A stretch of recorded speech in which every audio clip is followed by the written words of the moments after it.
Ladies and gentlemen, this is Ballet Rain. We are here in the box today in attempts to inject your day with your daily dose of whimsical and magical ballet content. That's right. It has been kind of an average day, kind of an average week if we're honest, and the weather is not helping. It's very gray today. And we figured surely we're not the only ones having a sort of average day, and so we are here to help you in case you're having kind of an average humdrum sort of day by doing what only we can do as your most trusted, very favorite ballet nerds on the internet. And that is, of course, providing you our very nerdy commentary on one of the most magical and iconic pieces of ballet repertoire, the Fairies Waltz from Cinderella. Most of you have probably heard of the Cinderella Waltz. Almost undoubtedly. And this is such a magical piece, and it's such a magical setting, and it's such a magical scene. And Cinderella in general is such a magical story. And so we are here to watch through this piece together with you guys, talk you through it, so that we can appreciate the magic and the whimsy all together. Make sure you tap the like button, scroll over a little bit, and hype the video as well. And let's get going. Let's do it. Time for the context. Cinderella is definitely one of the world's most iconic fairy tales ever. I feel everyone knows the story. And that story is definitely kind of ingrained in most cultures. I think the story can change more or less depending on like the country, but Cinderella in general, no matter who she's called in whatever other culture, it's a pretty well-known fairy tale. And of course, something this iconic must be translated into a ballet, and several choreographers have done so. One really famous version is the Christopher Wheeldon version. Yes, the whole thing is really whimsical, especially in the round. Love it in the round. Beautiful in the round. From the few clips that I've seen. But another really famous version, and this is the one we're going to be watching today, is the Frederick Ashton production. Yes, because Cinderella. You guys know we love Ashton. And this piece specifically that we're watching is the Fairies Waltz, often called the Midnight Waltz, and you'll see why in a second. But this takes place in the main transformation scene of Cinderella, where she has just met her fairy godmother. All of the fairies have danced for her, and she's literally about to undergo the transformation and take off for the ball. Exactly. So this is like sort of the end of the first act of Cinderella. Yes. This is sort of where everything turns and everything becomes magical. We're hoping our day will turn magical after this. Exactly. I think the Cinderella score in general is pretty iconic. It's by the wonderful composer Sergei Prokofiev. Prokofiev has done another very famous ballet, Romeo and Juliet. Very iconic as well. And he also wrote the music for Cinderella. The company that we're going to be featuring, of course, is the beautiful Royal Ballet with Marinella Nunez, of course, as the beautiful Cinderella. And we have the gorgeous Fumi Kaneko as her fairy godmother. Anyways, context aside, it's going to be a magical commentary, so let's get going.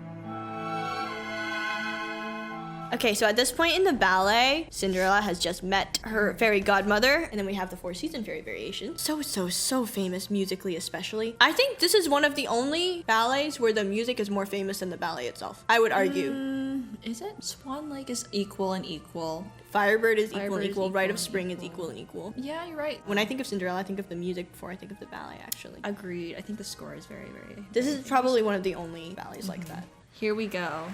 The big transformation scene. And this piece that you're hearing right now, you'll hear later in the ballet when the clock does turn 12 midnight. Which again, as you guys can see, like it's magical, but it's also like sort of the foreshadowing. Because it's the warning. It's like, we're going to make you something magical, but you have a countdown. Yeah. I like it because leitmotifs for one thing, foreshadowing for another thing. Yeah, exactly. And also I love that it implies that the fairies are ultimately very, very powerful. They're not just here to look pretty, but they're like life-changing forces. Yeah, exactly. It kind of has that gravity to it. Yeah, and they just so happen to be on Cinderella's side. Yes. But ultimately they're forces of nature and also forces of time. And so I just love that portrayal. I think it's cool. So that sort of darker tone in the music actually does work with that in mind, and I think it makes it very clear, like, okay, this is not fluttery bright magic. It's a very strong, very powerful magic.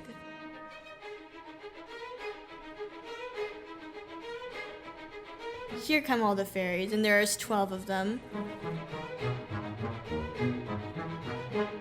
Can we just appreciate the canon? Almost to signify the hours. Yes. And like all of those intricate formations. Yeah.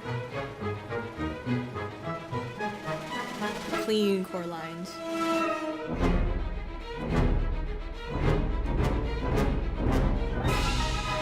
Here's the pumpkin.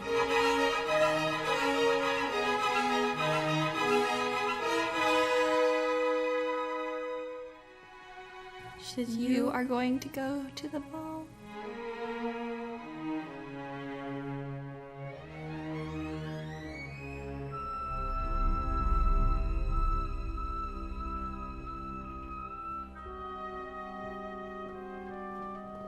And here we go.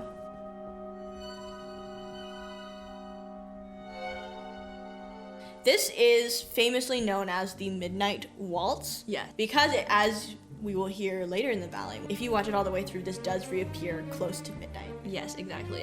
It actually gets interrupted by the actual midnight Midnight portion of the ballet, which again is that fairy theme, the really kind of dark, magical, haunting fairy theme.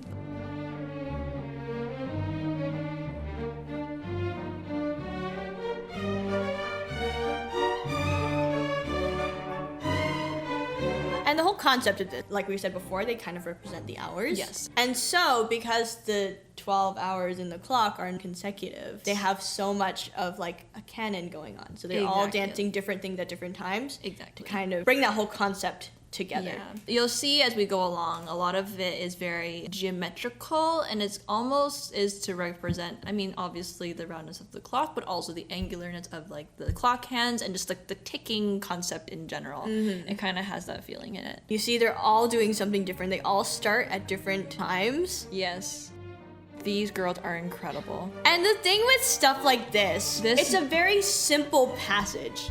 You go up or down, and down or up, and then you go two to the side. Yes, and those little exactly. step up to suit new. Yeah. And that's quote unquote quite simple. It's very, very simple. The difficulty is knowing your count and knowing which direction you're going, because every line starts on a different count. Exactly. And in a slightly different direction. It's chaos, yes, but it's organized, clean chaos. And then also keeping the lines and the formations really, really clean, because with something like this, yes, the steps are very simple, but because there's so much variant in the lines and who's doing what, it's very easy for it to lose coherency and legibility, I guess, from an audience perspective. And so if someone's slightly out of line, then it just looks like a mess and you don't really understand what's supposed to be going on. And so when you're watching it, then you can very clearly see, oh, this is the pattern. Very, very difficult.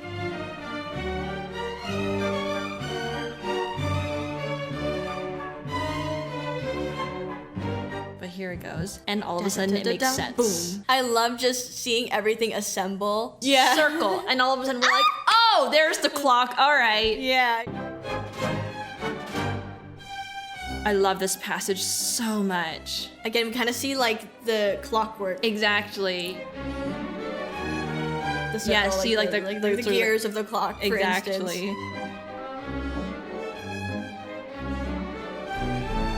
Season fairies! Season fairies, which are gorgeous, with Yuhi Cho and Maya Magri, Alyssa Hamilton, and Anna Rose O'Sullivan. Again, the musicality is just so fun. Da-da-da-da-dum. The clock hands moving. Yeah, exactly. Almost. It's reminiscent of that. Like, this is up to our interpretation anyways. Yeah, exactly. But it looks like that.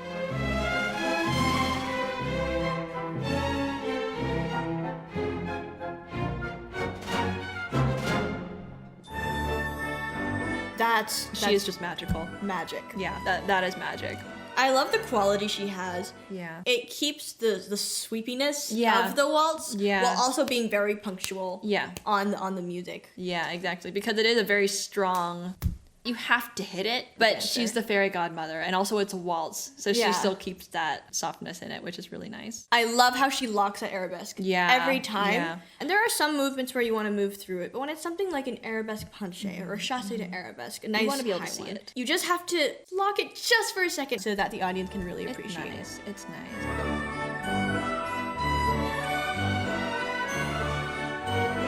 There we go. She has the most beautiful smile here. I love our core here. Look at that. Look at that. You can see the shapes so clearly there. Wait, I love that. They go from a diagonal Yes. and they cross and then it's like horizontal. Yeah, That's so cool. So cool. And they cross just enough. Look at that. And they continue on the diagonal. And here comes the pumpkin, the magic.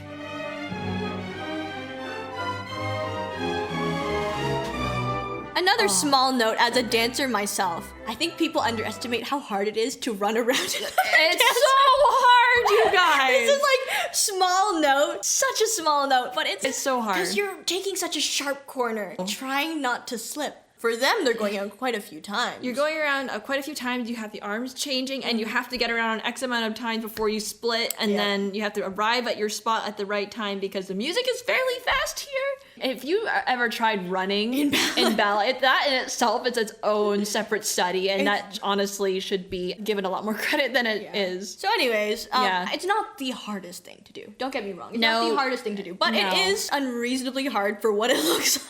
It's high effort, low reward. Yeah, exactly.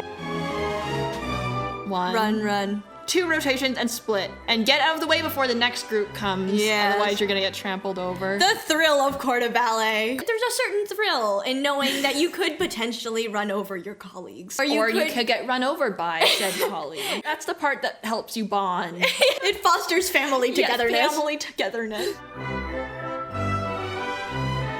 And the glitter. And then boom. Okay, do you think the pumpkin's on a drag line, or is the pumpkin on a platform that gets raised? Wait, we're too into detail with this. Yeah, okay. Not entirely sure how this works, but pretty sure it's like, I don't think it's a wire it would be swinging, but it is suspended somehow. And then it gets like pulled up by the wire. And then it like splits in two when it explodes. And there's like a projection screen which gives the little glitter. Gives a little burst, and then there's actual glitter that rains down from the overhead. Royal Ballet dancers, if you're in the comment section or watching this video, Please correct us if we're wrong. yes, please enlighten us. We're not there. Yeah. We haven't seen this in person. We're judging off of like We're judging off of like 2 inches. Like, how many pixels do you think that is? I don't know. Anyway. And it rains down. It looks so beautiful. Oh, there It she truly is. looks magical.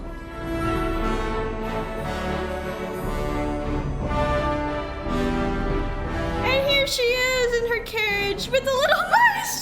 I love this. Oh my god. And I love this. There's so much in her expression just there. Just like rapture and wonder in her expression. All of that encapsulated in this one. She just barely crosses the stage. Yeah. Because they're going fast. Those little mice can move. And the audience can just feel it with her. She really just brings the magic with her. The cape, the carriage, the entire thing. And the way it just running rapturously off to the ball. That's And that exactly what cape it is. needs to trail. Yes, which it does. And it does. Look at it. Let's go. Oh my goodness. It's so beautiful. Look at it. Ah. Ah. Wow. Magic. I'm telling y'all. Magic. That's the last thing we get to see. Yeah, no, that's stunning. That is absolutely magical. Rapture and magic and sparkles and fancy capes. Fancy cakes. And little mice with leaf hats. It's Prokofiev. It's everything, Yeah, no, you it's guys. everything. This actually put me in such a good mood. I don't know It why. really did. The weather hasn't changed. It is still very, very gray and very, very dark. But over here in our corner of the internet, surrounded by fluorescent lighting, it is much more bright and much more magical. There you have it, you guys. That was our light, whimsical commentary on the magic of and the magic behind this magical scene. We really just hope that this commentary could inject a little bit of joy and sparkle and whimsy into your day. If you were having a bit of a hard day today and this helped you smile just a little bit, then make sure you like the video. And if you are already having a great day and you just came to boost morale just that much more, then make sure you leave a comment to encourage someone who might need to hear it today, because that's what the Ballet community is for. If you like these kinds of videos where we commentate on different pieces of ballet rap, Yes. then you will really like this playlist because it consists entirely of ballet commentaries, and we basically just watch through tons of ballet rap with you guys and talk you through it. We've done a lot of them, so you'll love that playlist linked above and below if you want to check it out. There will be a lot more of these coming. We have a lot of incredible ballet repertoire that we are very excited to touch on. The next ones may also be magical. No spoilers. No spoilers. No spoilers. But You will like it. if you're interested to see what it's gonna be, subscribe to our Subscribe to channel. the channel. Don't miss it. You will see it very soon. Thank you very much to all of our patrons for helping us continue to make videos like this every single Saturday. Your guys' support really means a lot to us and the team, and it really just helps keep the lights going and Cameron just being opinionated, but you're enabling her, but it's okay. We still need her. If you have not become a patron yet, but you would like to support the ballet nerding throughout the rest of 2026, then we would love to invite you to become one of our patrons. It is very, very simple to do. You basically just visit the link in the description box or go to patreon.com/balletrain. And also becoming a patron will give you access to all of the exclusive Ballet Rain Patreon content. You will also get that as a bonus. But yeah, thank you so much to all of those who have been supporting us. It really means a lot to us. Us and our team appreciate it so much. You guys are world changers in and of itself. So thank you very much. Anyways, I think that is all from us for now. This is Ballet Rain signing off until the next video. Bye. Okay. Although I will admit, one of Eden and I's dream roles is to be the two evil stepsisters. I think we would be so hysterical. Wait, somebody please hire cast us. Please. Make us the evil Like, stepsisters. you don't even have to pay us. just teach us a choreography, put us in a costume, and just put us on Please. stage. Like, honestly, we will do it. It would be so much fun. It would be so much fun. There's a bug, sorry. Got him. You did? We got him. I mean, I didn't really need to see it, but I don't know why. Get rid of that. Sorry. Think of our outro.